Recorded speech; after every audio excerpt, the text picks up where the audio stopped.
Welcome to The Explainer. Today, we're diving into the incredible story of a man who went from a fiery activist to an all-powerful dictator, only to meet one of the most brutal ends in history, Benito Mussolini. You know, most stories start at the beginning, but for this one, to really get it, we have to start at the end, the brutal, shocking end. So I want you to picture this. It's Milan, April 1945. It's still dark out, those early morning hours, when this truck just rumbles into a city square. And under the cover of that darkness, some men start, dumping something heavy onto the pavement. So, as dawn breaks, people start to trickle into the square. And they realize this isn't just some delivery. It's a pile of bodies. 18 of them. Can you imagine? The news just rips through the city, and soon the square is packed with thousands of people. And that grief, that shock, it just turns into this raw fury. They start attacking the corpses, but one body becomes the single focus of all that rage. Yeah, that man was Benito Mussolini. For over 2 decades, he was Il Duce, the leader. I mean, people worshipped him like a god. So what on earth happened? How do you go from that to this? To figure that out, we have to go all the way back. We have to see how this guy even got power in the first place. Okay, so here's the first twist in this story. Mussolini's whole journey to becoming a dictator, it started somewhere you would never expect. He wasn't always the face of fascism, not even close. In fact, he started his career as one of Italy's most promising young socialists. I mean, look at this timeline. The speed of this change is just incredible.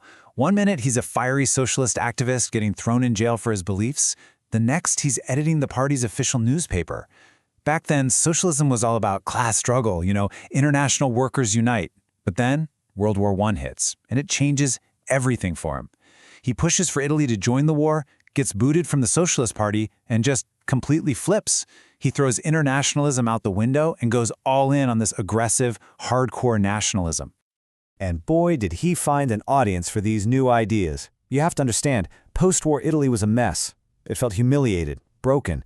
The economy was in the tank. The government was totally paralyzed. And with the communist revolution happening in Russia, a lot of people were terrified of the same thing happening at home. So Mussolini steps into this chaos and offers this really seductive alternative. He basically says, look, democracy has failed. The only thing that can fix this is one strong leader. Him. And he wasn't exactly shy about what he wanted. In October of 2022, he just lays it all out there. He says either the government will be given to us or we shall seize it by marching on Rome. I mean, that's not a request, it's a threat. And it wasn't an empty threat. He got 30,000 of his supporters, the black shirts, to actually march on the Capitol. But here's the crazy part. They didn't even have to fight. The government just folded. The king was so scared of his civil war that he basically just handed Mussolini the keys to the country. And just like that, on October 30th, 1922, Benito Mussolini becomes Prime Minister of Italy. But here's the thing, just being Prime Minister, that was never going to be enough for him. Mussolini wanted it all. Total, absolute control. He didn't just want to run the state, he wanted to be the state. And he had a playbook, a step-by-step guide on how to build a dictatorship. First, you rewrite the election laws so your party can't lose. Check. Then, you get rid of your opponents. I mean, he literally had his biggest rival murdered.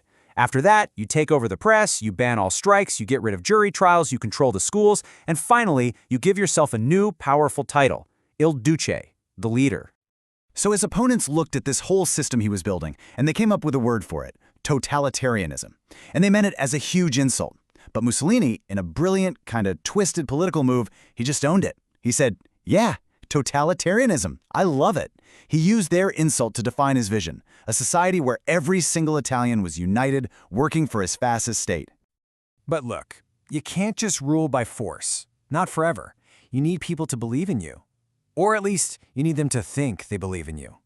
So he built this massive propaganda machine. The state controlled everything you saw and read, and it all painted him as this infallible, godlike figure. Kids were roped into youth groups chanting slogans like, Mussolini is always right. It was a total cult of personality.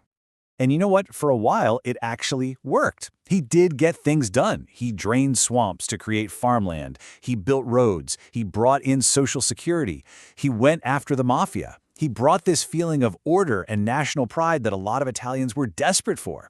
It was a trade-off, really. They gave up their freedom, and in return they got stability. And for many, at the time, that seemed like a pretty good deal.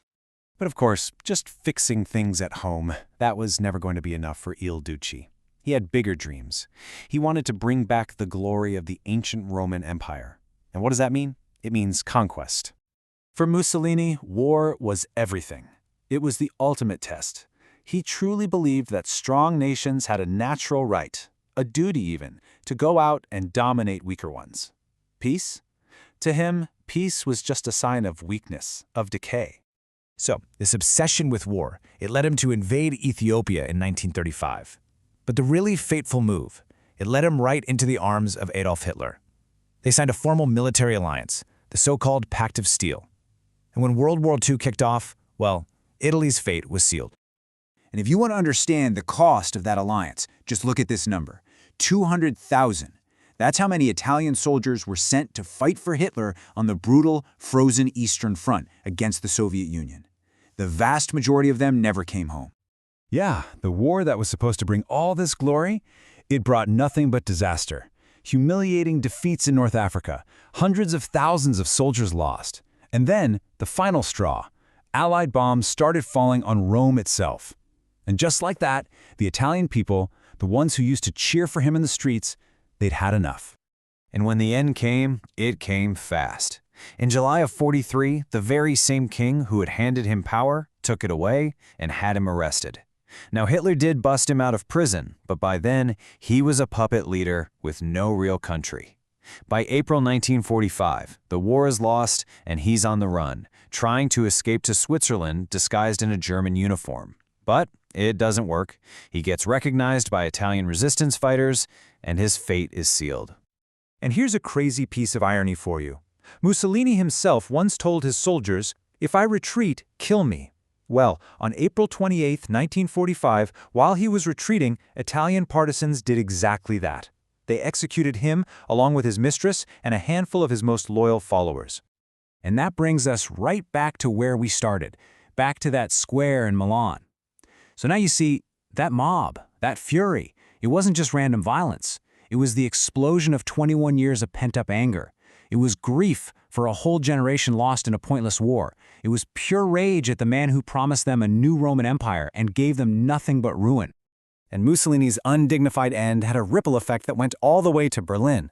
When Hitler, hiding out in his bunker, heard the news reports about what happened in Milan, it directly changed his own final plans. He became obsessed, absolutely terrified that the same thing would happen to his body, and that's why he gave the order for his corpse to be burned immediately after he killed himself.